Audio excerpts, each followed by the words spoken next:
Get good quality sleep. It's hard to overstate the importance of sleep for your physical, emotional, and mental health and well-being. Your nervous system goes through a form of recovery when you sleep that is really unparalleled in your waking hours. Now, the challenge now, I suppose, is as we navigate a pandemic and things become stressful, there's abundant anxiety, there's continued uncertainty. I think it's important to underline the role that sleep also has in your emotional processing. Sleep isn't just when your body and your brain recover and rebuild, but there's a really important component here of making sense of emotions. And so consequently, when you are navigating uncertainty and change, as we all are, sleep probably becomes more important than ever. Not just because it's more tiring and more demanding than usual, but also, again, because of this need to process emotional content. So, how can I help you sleep better? I think the best way to understand how to sleep better is to understand that it happens inevitably if you create the right conditions, right? You've got your body, you've got your brain. If you put your body and your brain in the right conditions for sleep, I would argue sleep becomes an inevitability, just like it does for most other mammals. Often I think it's humans that things get in the way of our sleep, right? So it's not a skill you need to develop necessarily. Instead, it's about reverting to a skill you've always had. So with that in mind, let's discuss the conditions that you need to put your body in, and then the conditions that your brain requires. So, your body. The first thing I want you to do is to get better at relaxing your body, but deliberately, right? Systematically, not just waiting for it to happen at the end of some other activity, but to get good at shifting your physiological state from sympathetic to parasympathetic dominance. And the best way to do that is through a progressive relaxation exercise. There's a link to that in the notes below, and there's even another video on it on how to regulate your physiology. That is the most important thing, because as you regulate your physiology, you deactivate your physiology. Cortisol levels reduce, adrenaline levels reduce, and if you haven't done that, sleep is always going to be harder than it needs to be, right? So begin with that. In the evening, maybe even when you get into bed, but ideally a bit before that, start to shift your state. As you do that, you start to, like I said, enter this very natural state of slumber. That's my tip number one for your body.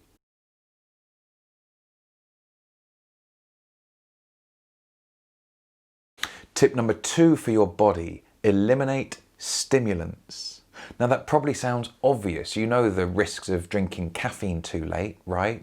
But all too often, just because of habitual practice, we do drink a coffee perhaps too late. Or what about alcohol? It might feel like you fall asleep quicker, but it disrupts your sleep cycles significantly. So even if you get your 7-8 hours of sleep, you haven't got what you needed from it. Right, because your REM is disrupted, emotional processing is disrupted, and whatever you would hope it would do to your cognitive performance, this sleep, that also is inhibited. So caffeine, not so much. Alcohol, used in moderation. Even chocolate, I notice, has an impact on my sleep and my sleeping cycles. I wake up with a grogginess that I just don't have if I don't eat the chocolate. So again, I don't want to be your coach prohibiting these life luxuries. I'm just wanting you to understand the science of creating the conditions where sleep, deep sleep, quality sleep, becomes an inevitability.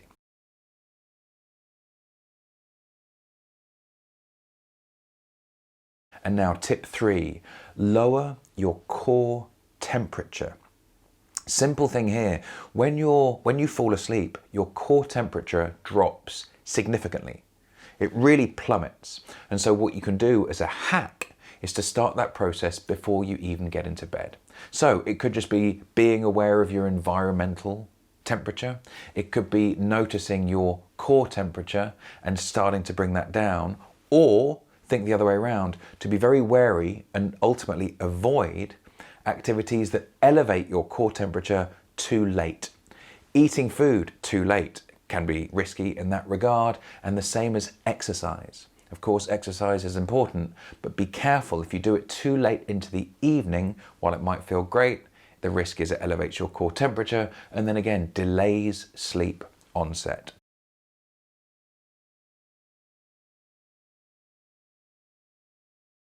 So my friends, they are my top 3 tips to put your body into a natural state of slumber. Tip number 1, relax. Do it deliberately. Do that by regulating your physiology with a progressive relaxation exercise. Tip number 2, avoid stimulants. Whatever stimulants you might be consuming on a daily basis, make sure there is a cutoff in the afternoon. Tip number 3, deliberately reduce your core temperature. You do those 3 things, you're already setting yourself up for success. So now let's talk about putting your brain in the right condition for sleep. 3 tips again. Tip number 1, allow your brain to switch off. Now this might sound difficult, and I've actually made a whole video around how to switch off. But right now, just acknowledge your brain needs time to shift state from active, busy executive function and work down to the more wandering, undirected mind that tends to nod off. So again, there are certain behaviors I think we all do too much, and that gets in the way of our sleep. So what can we do? Well, number 1, have a deadline beyond which you stop working. So no more emails, no more Slacks, no more WhatsApps, no more phone calls. And don't just think about work, think about other cognitive activity. Stop reading the news, get off your phone.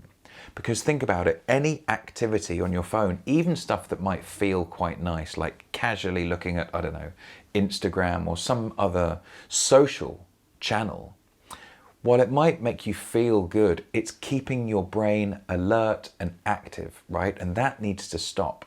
So think about what you can do to create, ideally, no less than 60 minutes before you want to fall asleep, where your brain becomes ever less active. I'd encourage you to turn your notifications and your alerts off so one of those doesn't wake your brain up.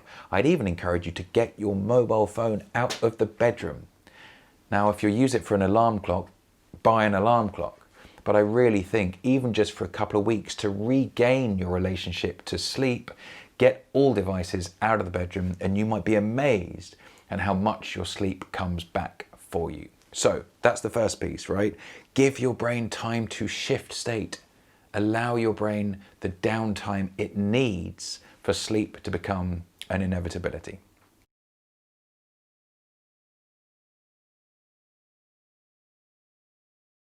Tip number 2, when we talk about your brain, is to acknowledge the importance of blue light. You need to create darkness.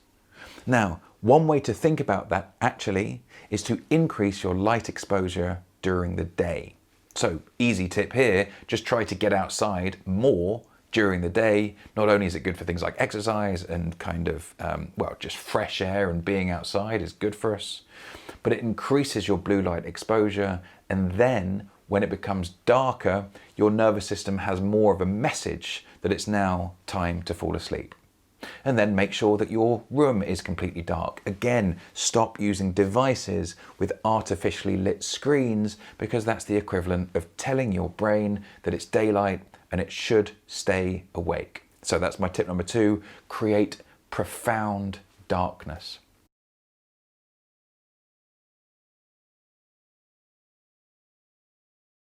And then the third tip, and this is a little bit nuanced perhaps, is to use expectation, or conditioning is another way to think about this. You are a conditionable creature, right? And we can use this to our advantage. So it could be things like having an evening routine that start to give your brain the message that sleep is coming. It could be a bath, for example. It could be a particular activity. But one thing that can be used, and this might be harder for some of you than others, is to try to create consistent times that you go to bed. Now, I know that might be harder for some of you than others, but to whatever degree you can implement consistency, what you're doing is, again, you're lining yourself up for success so that your brain understands before you even get into bed that sleep is coming, and it's coming soon.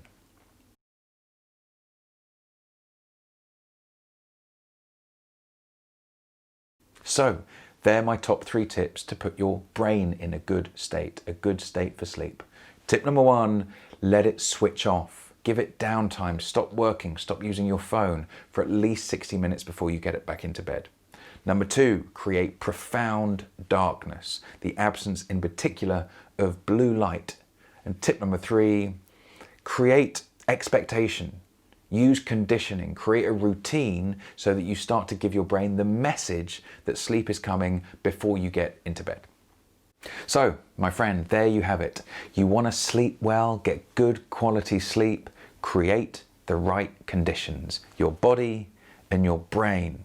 You do the things that I've shared in this video and I promise you will start to sleep better and deeper, feeling more recovered, more energized each day.